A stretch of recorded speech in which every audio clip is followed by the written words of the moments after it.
वीरता से मर ली थे। सैनिक बोलता है कि सर परेशान मत होइए,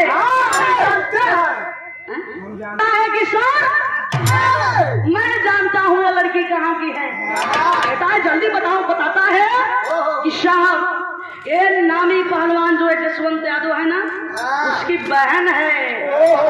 अंग्रेजवा कर लगी, अरे वाह क्या बात है, पहलवान की बहन है।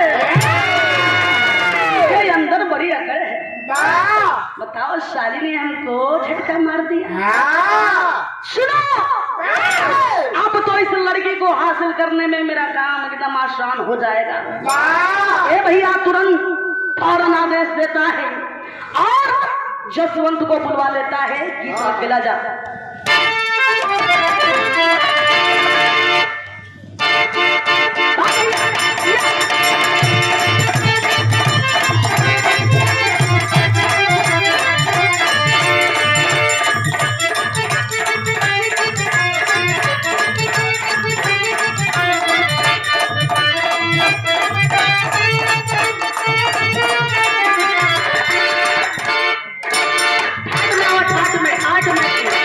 छोड़ी आइए, कहना है क्या भेज के सिपाही को लावा है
तुम्हारे देश में रहता हूँ, तुम्हारे देश का नमक खाता हूँ, क्या मैं जीवन ही बिता रहा हूँ।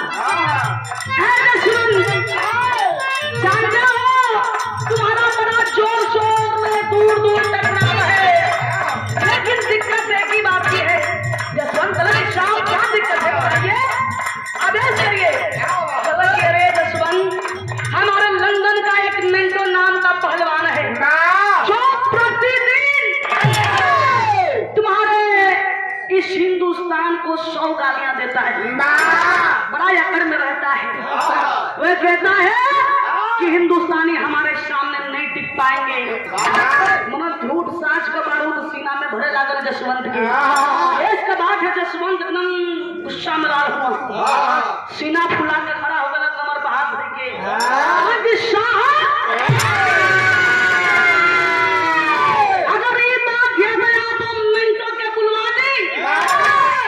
खुद समझ में आ जाए कि हिंदुस्तानी का चीज हूँ, उधर चाहते रहो। ए भैया तुरंत बुलवा लिया है, मिंटो को बुलवा लिया, और जब मिंटो आई ले भैया अखाड़ा सजवा दिया, और मिंटो के कान में वो क्रिस्टल जांच अंग्रेज धीरे से जाके फूक डाले है कि मिंटो इस हिंदुस्तानी साले को खत्म करना है, हराना ही नहीं है, खत्म करना है। मिंटो एकदम भैया पाई चढ़ोले हैं, क्या बात है, यहाँ तो हमारा शासन है, हमारे हुकूमत चलती है। ए भैया अखाड़ा सजवा देले बा, दोनों पहलवान आमने सामने बारन। मास्टर साहब आजा चौकड़ा हाथ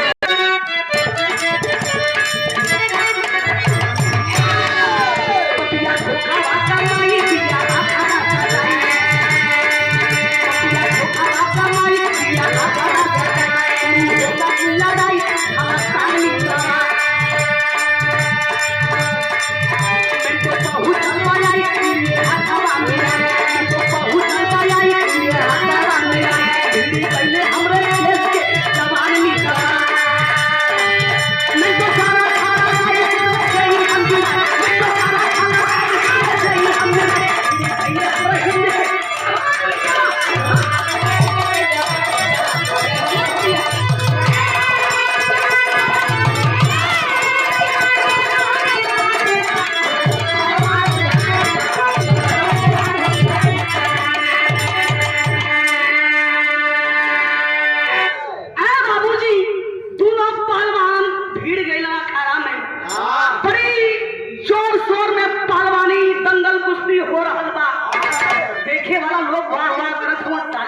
बना। लेकिन ये भैया तनकी देर में अंग्रेजवा के मिनटों के हो जसवंत उठा के धान से पटक दलो क्रिस्टल जलवा का नटही सुखा थे। अरे बाप रे बाप, इतना बहादुर है, मुझे तो अंदाजा भी नहीं था। ये भैया जब पटक दिलम मिनटोवा के मतलब अंग्रेजवा के, जितना लोग दंगल देखे वाला अपने हिंदुस्तान का सभी लोग शाबाशी देत बा, ताली बजावत बा। जसवंत यादव लोग पढ़ाई करत हो कैसे मास्टर साहब गीत है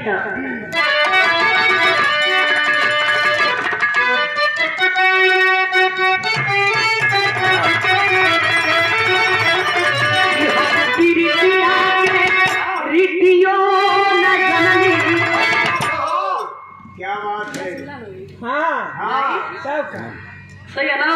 भाई पुरान सब गीत है हमने लेकिन भाव में आ जाओ भैया।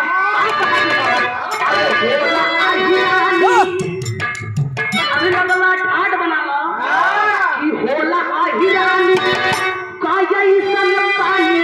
अरे होला आहिरानी का यही सन पानी।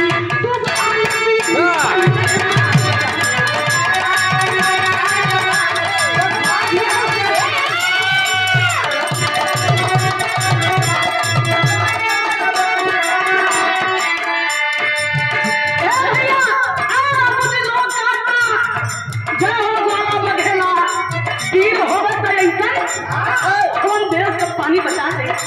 इतने बतिया तो सुन के क्रिस्टल जलवा के छाती पर साफ लोके लागल। ए भैया तनिक भी देर ना लगल कैला का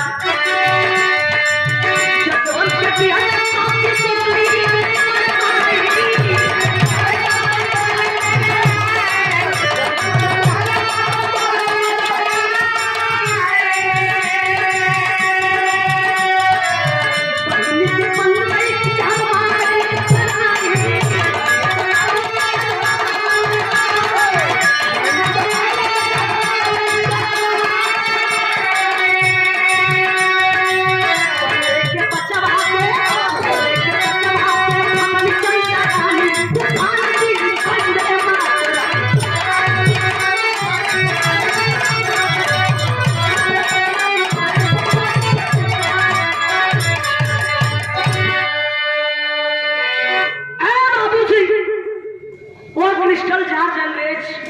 तुरंत ही तनिक भी देर नहीं किया जसवंत के वही अखाड़ा में गोली मार दिला से भैया।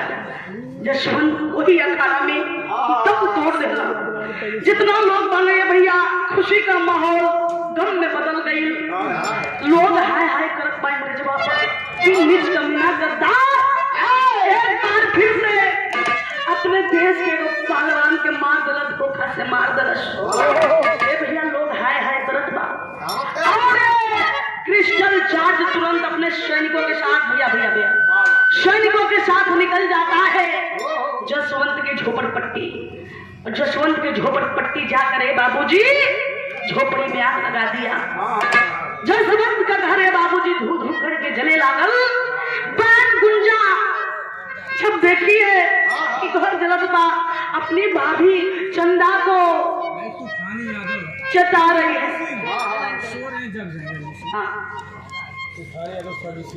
तूफान रही है भाभी तो अपना के और भतीजा के लेके भाग जा। पीछे घर के पीछे वाला दरवाजा से लेके भाग जा। भाभी तू हमारी चिंता मत करा। बेचारी चंदा अपने छोटे से मासूम बच्चे को लेकर भाग जाती है, फरार हो जाती है और इधर अपने झोपड़पट्टी में गुंजा झल करे बाबूजी मर जाती है। बहन मर के दम तोड़ दे। इधर उधर भाई अखाड़ा में दम तोड़ दिया।